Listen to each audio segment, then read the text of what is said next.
All right, moving on. Speaking about something extremely important, we have spoken about innovation tonight, we have spoken about defense, we have spoken about culinary arts as well. Now it's time to discuss education, which is, of course, the strongest bridge between the two nations. Tonight, we will explore how Germany continues to attract Indian students and what challenges, opportunities, and trends are shaping the global academic challenge. Let's decode this in our next playoff, which is on study in Germany, challenges and opportunities. Can we have the video playing here? Every year, thousands of young Indians chase a dream. To learn, to live, to lead abroad. Germany has emerged as the new frontier. India is the talent engine. Students move, professors collaborate, ideas cross borders. Together, the two nations are building a new axis of education diplomacy. Dual degree pathways, skills-based programs, academic bridges that build futures. Education is no longer local. Germany seeks skills to fill its demographic gaps.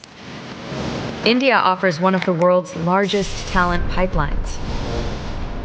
Together, they create global citizens. And win-win employment outcomes. It's a pact for the future. The playoff begins. All right, so the players will feature Professor Dr. Dietmar Tilpert, Professor of Strategic Management and Business Policy, Mr. Jonas Margraf, MD Fentiba, Ms. Marion Hockey, Director of International Office, University of Stuttgart, Mrs. Anandi Iyer, Head Fraunhofer Gesellschaft, India Office, Dr. M.P. Sham, President, RV Institutions and RV University, Bengaluru, and Ms. Mary Christian Hoffman, Head of International Team in India, Task Force Bavaria. May I please request you all to kindly make your way to the stage as referee for this playoff. Shweta Kothari takes up the center stage next.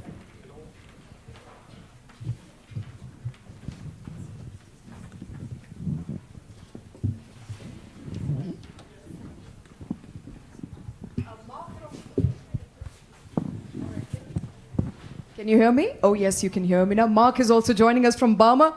All right, ladies and gentlemen, I know we are 2 or 3 more panels to go before we end this evening.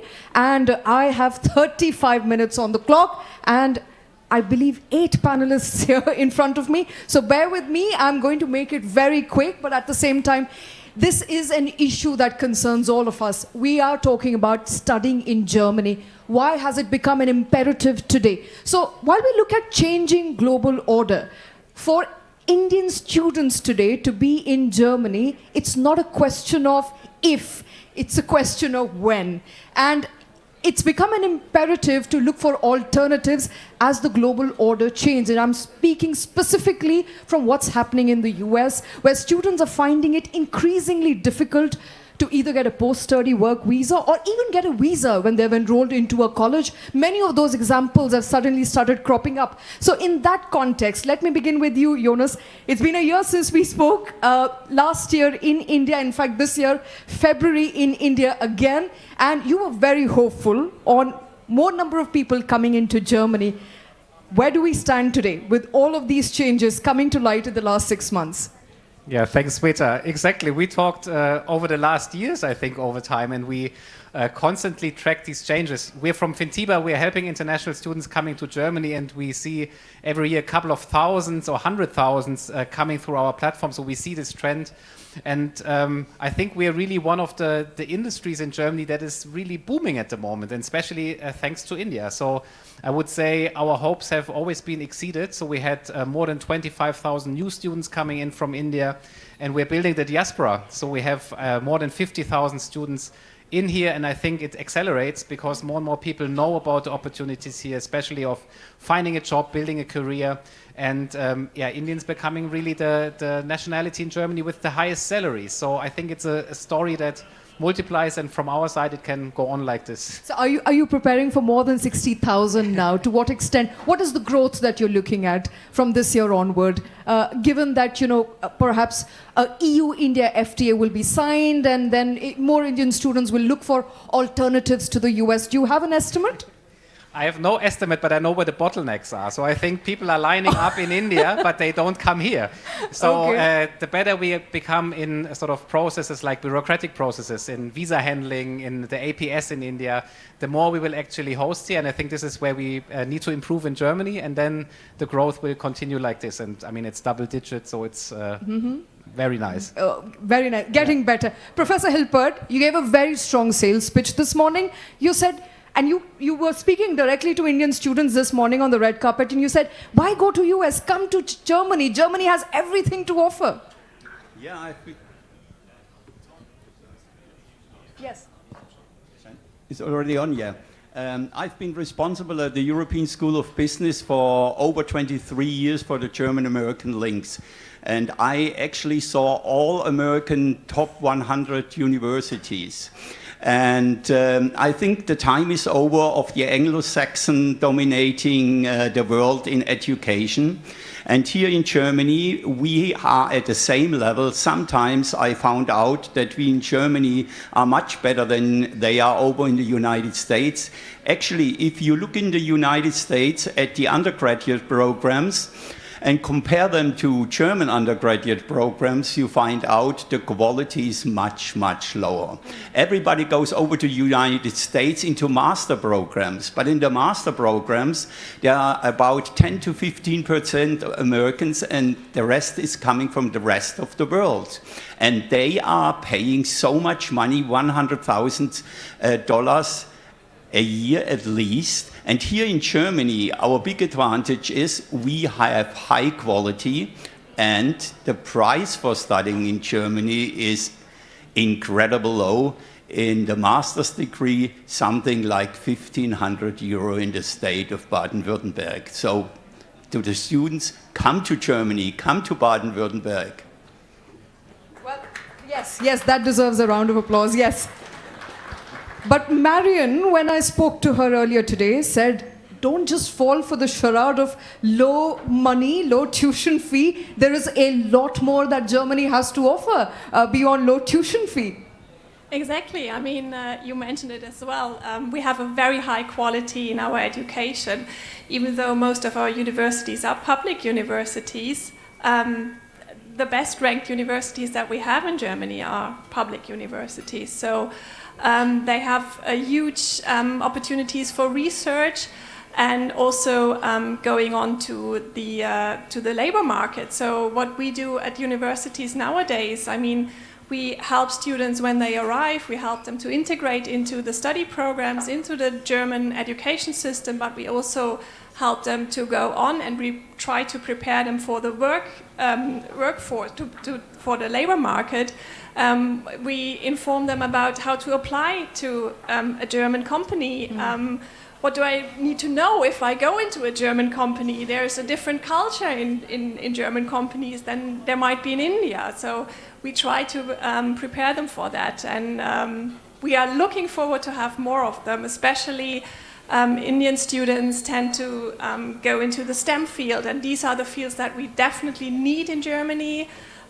German students, it seems, tend not to go so much into STEM fields, and that's why we count on international students. All right, I have to come to you at this point, Mr. Sham, because you have basically said in a lot of your speeches earlier as well that there is now a new opportunity for more students to come to EU and more specifically Germany, because it's not just low cost of tuition, it's also the research and the innovative environment that you don't usually get, beyond fundamental research, you don't get in Indian universities. Over the last couple of years, Indian students coming to Germany has increased multifold. I think the Indian diaspora in Germany is the highest, beating the Chinese a couple of years ago. So there are a number of Indian universities and colleges which have study in Germany program. 1 year they study in India, where they're taught A1, A2 and B1 languages of German, and then they have a good foundation of mathematics, physics and other STEM subjects, and they are welcomed in Germany, and they have been doing exceedingly well in German schools because Indian students are very passionate to learn, very hardworking, and they're career oriented. And Germany opens up, not a good German degree, opens up a number of job opportunities in the EU region. We've also been doing a lot of industry-related programs with German companies in India. We have an advanced diploma in automotive mechatronics. We have IoT centers with German companies, so which helps them directly after a program of 10 months to 12 months, which are skill-based, to come directly into the European industry and the German industry here. So I find more and more students looking at Germany because the career opportunities are high and the quality of education, like some of them in the panelists were saying, is extremely high, especially in engineering and STEM subjects. STEM subjects. Ms. Iyer, do you agree with that? The quality of education when compared to India is extremely high, and that's an advantage that Indian students have when it comes to research, innovation, opportunities. What Germany offers, perhaps right now, India is lagging at the moment. Well, I think it's not just the quality of education, which is of course brilliant, and you can see that's a very variated kind of ecosystem where you have applied universities of applied sciences, you have full universities, you have research centers like the Fraunhofer. But I think what's really impressive about Germany is the seamless ecosystem that takes you from education to the market. So you have universities of applied sciences that give you dual training, where there is more training than education in terms of theory, but you also have universities that give you more theory and also multidisciplinary subjects, which is the need of the hour today. But more importantly, for example, a Fraunhofer Institute, which is in the field of research, is directly connected to the university. Those students doing their docs and PhDs they register at the university but do their PhD with us and then move into the industry. We have a broken ecosystem in India, which kind of disconnects the student from the education to the industry, and that's where we are having the issues of not being a product nation and not moving up the value chain. So I think students coming to Germany should really look more at this huge opportunity of a seamless education that gives them the right kind of skills, which are depth and breadth to deal with the new learning environment, rather than just look at the low cost, because that would be the wrong focus, I think. Not just the low cost. Ms. Hoffman, are you worried that perhaps more international students are coming to Germany and taking up STEM subjects? Because that's what Marion and I were also talking about prior to the panel, that more international students are now enrolled into STEM subjects as opposed to the local talent, German students. Yes, so we established our India task force because we recognized that so many people from India coming to Germany and they need support with the onboarding, support with... Could you hold your mic closer, ma'am? Closer? Yeah. Support with the onboarding, support with mental health, because they come to Germany, it's a new country, new people, new language, and we want to support them to have everything ready when they come to Germany and don't have something else to do and chill and concentrate on studies. All right. And in your assessment, have the barriers reduced compared to, perhaps last 2 decades since India and Germany established a strategic partnership? The barriers for Indian students who want to now enroll into German universities, have they reduced now substantially? And what remains? So we have a specific onboarding process for students. So we support them if they are still in India. So we share with them all necessary documents that they can register for health insurance before they come to Germany. And then here they have everything ready for the embassy, for visa and so on. And we also support universities regarding international or intercultural teams and trainings and so on. So we recognize that this process we have to optimize regularly, but it works very good. Yeah, and that's where I think, Mark, also the struggle is. A lot of Indian students coming to Germany perhaps not really integrated with the culture in Germany. The language continues to be a barrier, although, it's getting better day after day. In your assessment, what are the bottlenecks still for Indian students? Well, you mentioned the language, and the language is really a thing that is key in Germany, because when I think from my perspective, I represent a health insurance, and let me say how important it is that today the two largest health insurance companies in Germany sit up here and discuss that matter, because it shows how important it is.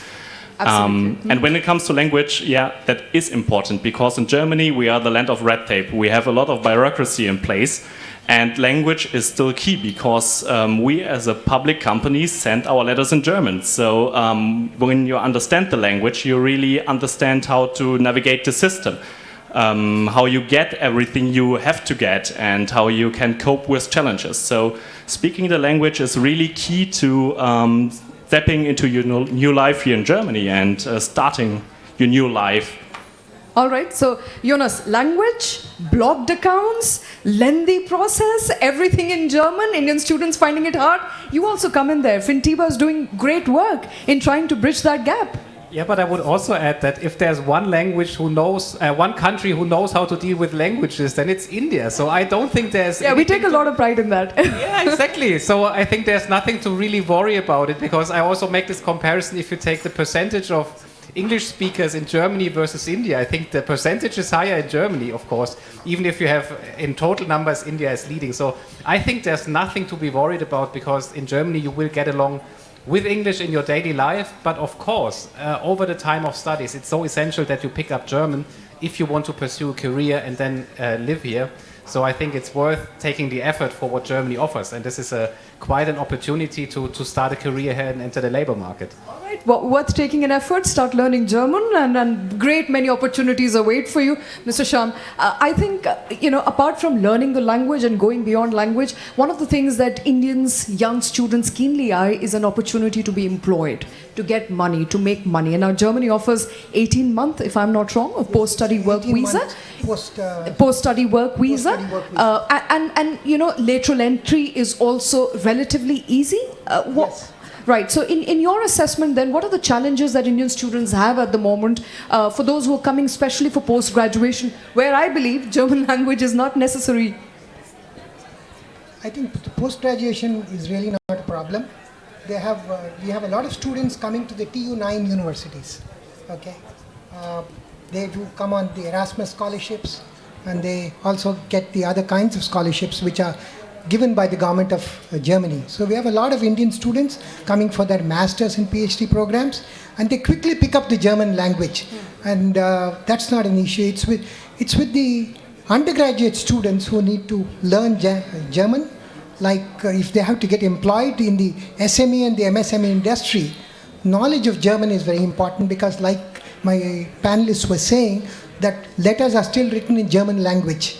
So if the knowing of the language is extremely important, I think more effort has to be done by Indian schools and Indian universities in popularizing learning of German.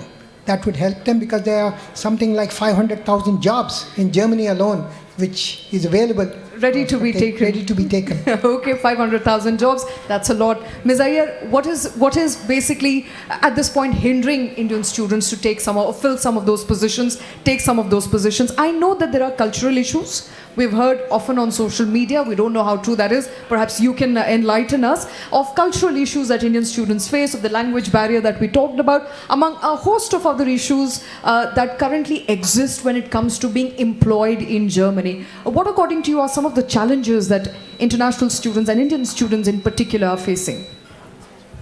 See, I don't think there are too many cultural challenges, because like somebody said, Indians speak 5 languages and they are very different from each other. It's not like just a dialect. So learning one more language and that which belongs to the similar Sprachfamilie, as they say, language tree, is not really a big challenge. And what you need to know is basically communicative German so that you get integrated in your daily life. But I think the challenge really, what I hear from students, of course, I don't meet too many of the graduates, I'm talking about the PhDs and the postdocs that come to Fraunhofer, is that they are confronted with a very heavily practical way of teaching. And that takes a long time to learn. So very often I hear from my professors that Indian students are brilliant in theory, but the minute you put them in a lab, they are flummoxed because they've never seen a machine, right? And the second I think we thing can is, all agree with that. correct. So that's a process, it's a learning, and frankly, they adapt pretty well. But the other thing is that a lot of us coming from India are used to Anglo-Saxon countries where it is more welcoming. It's easier to settle in because there is a larger Indian community.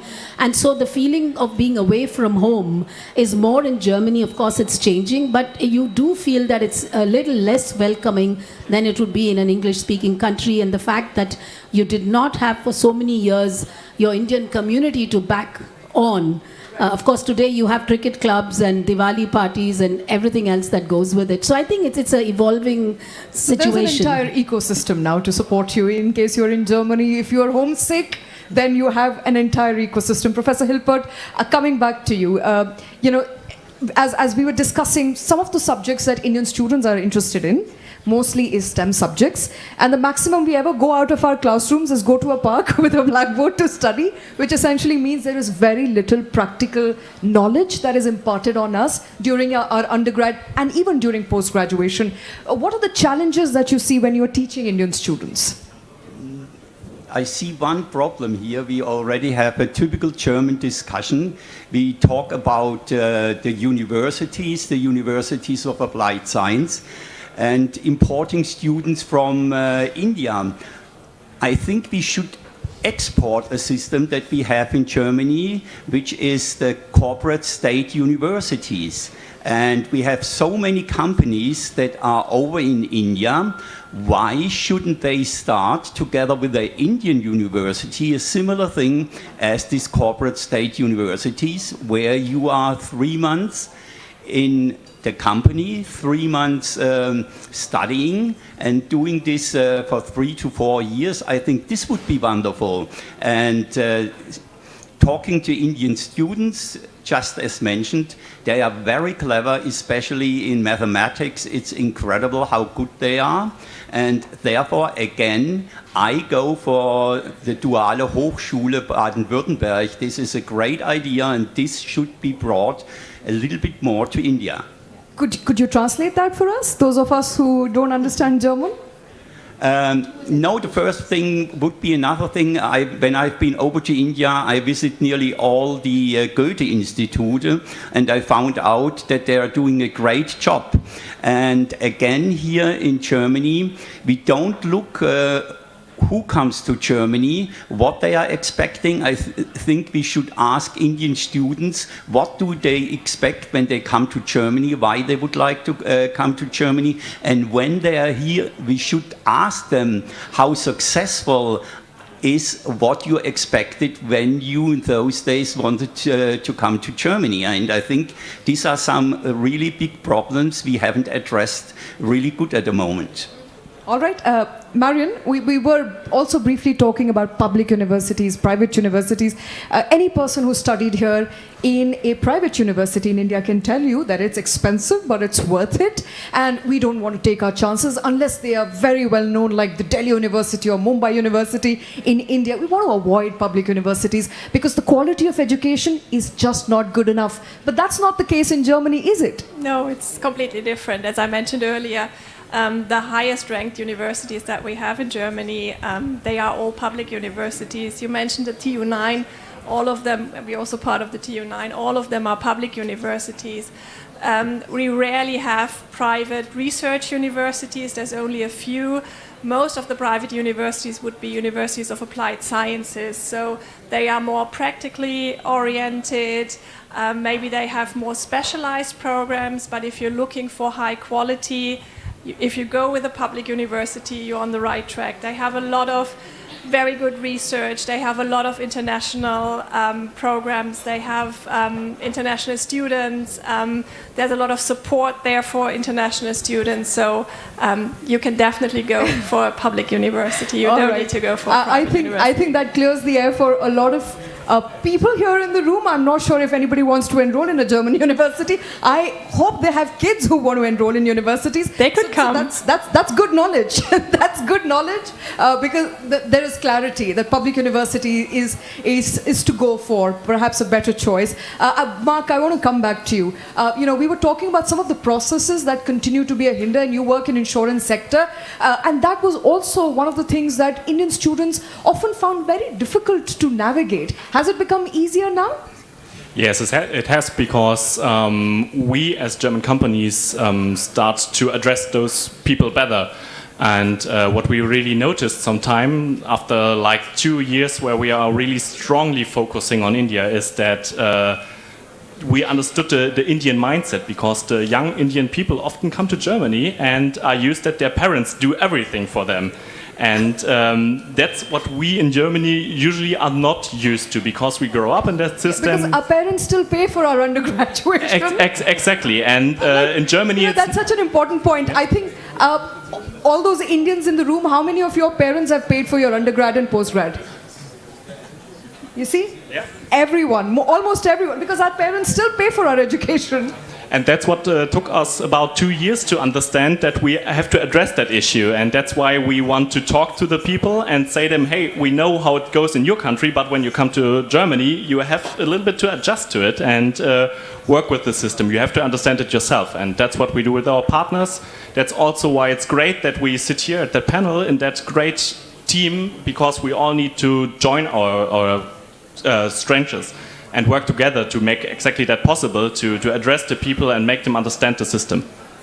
All right, as it gets easier, and Fintiba is also playing a very important role in all of this process, Jonas, I have to ask you, what according to you is still an impediment? What stops Indian students from considering Germany as an important study destination, where perhaps the government for both the countries can come together, collaborate, and make it work?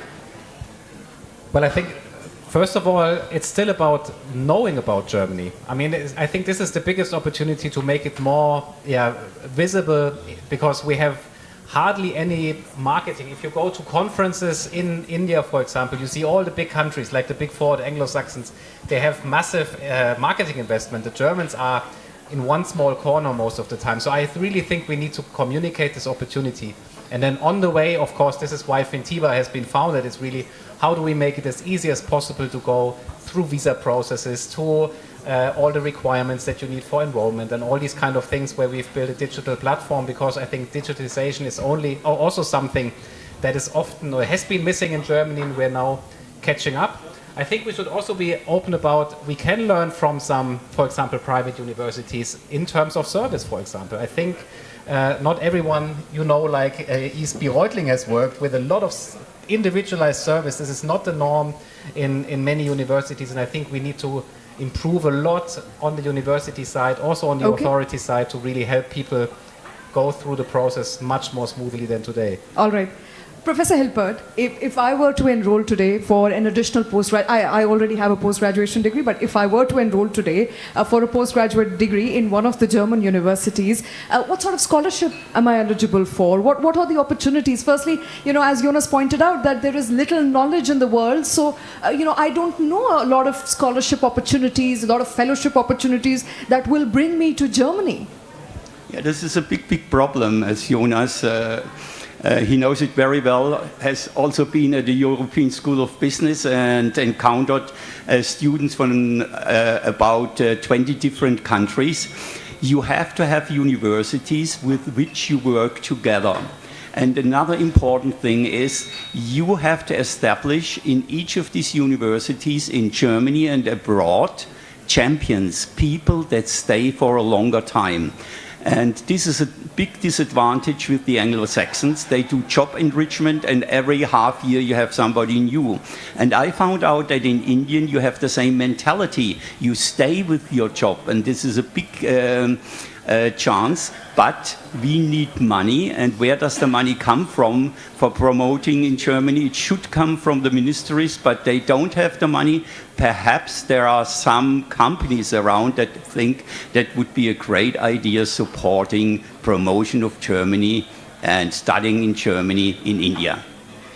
That automatically brings me to my next question, and that is the market economics, Marion, is not working quite in favor of Germany, is it? Pardon, sorry. The economics, the market situation, the inflation, the economic development of, the GDP numbers are not looking very great. The job market is shrinking at the moment. So that does make a lot of Indians worry whether they should come to Germany when it has its own internal problems right now to deal with. Oh, that's a tough question.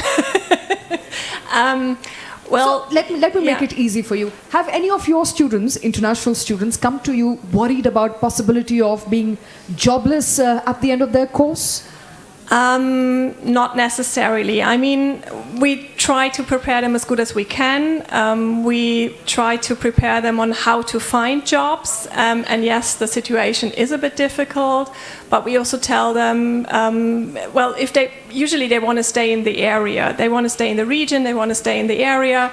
But sometimes we tell them, you have to go a bit further, go to some other state, see if they have jobs there. So this is something that we try to tell them and show them what opportunities are they. What we also do is tell them that during their studies they can also learn some they can get some practical experience. They can do an internship, and that might help them also find a job later on. It can be difficult, and I know the situation at the moment is not the best, but I would say there's still a lot of opportunities for international students, for Indian students, and I'm going back to the STEM fields. They are still sought for. Okay, just STEM? And any other field? For people like us who are in the arts field, what happens to us? I would say, I don't know, maybe medicine is something. I don't know, maybe the others can help me out here. So this might be also something. Okay. STEMs and medicine for now.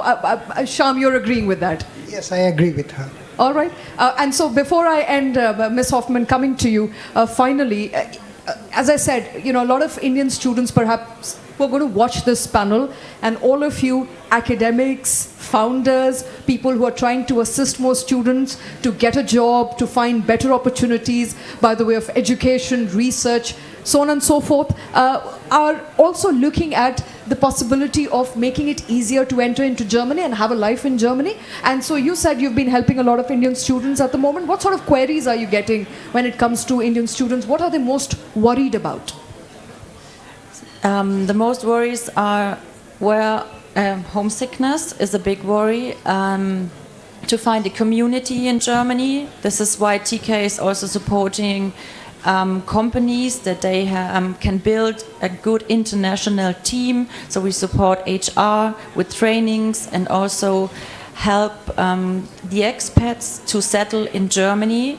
And they also have a direct contact person at TK. So in our team, they always have an ear for every questions coming up. And we also communicate with them in English, and I think this is also a very important topic. And we want to make Germany attractive, so we want that they stay in Germany as long as they can. So we work together with universities and companies very closely. All right, thank you very much for that. I think I'm going to hand it over back to my colleague now. Thank you very much, all of you, for taking time out, for being with us this evening. Studying in Germany is not a question, as I mentioned earlier, a question of if, it's a question of when. All the more given how difficult student life is and how world is changing very rapidly. Thank you, all of you, for making it easier perhaps for Indian students to make a choice this evening. Thank you. Requesting all of you on stage to please stay on stage because it's time for the shawl and scarf presentation. We have a big surprise for you as far as the scarf presentation is concerned. To present the shawls, let me first invite Mr. Amit Tripathi, Chief Revenue Officer of the TV9 Network. And for the scarf presentation from 4FB Stuttgart, we have a big surprise. Ladies and gentlemen, put your hands together for Stuttgart legend Kakao, who will be presenting the scarf. Huge round of applause for Kakao. Thank you so much, sir, for being with us.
I'm going to request Mr. Kakao to please stay on stage.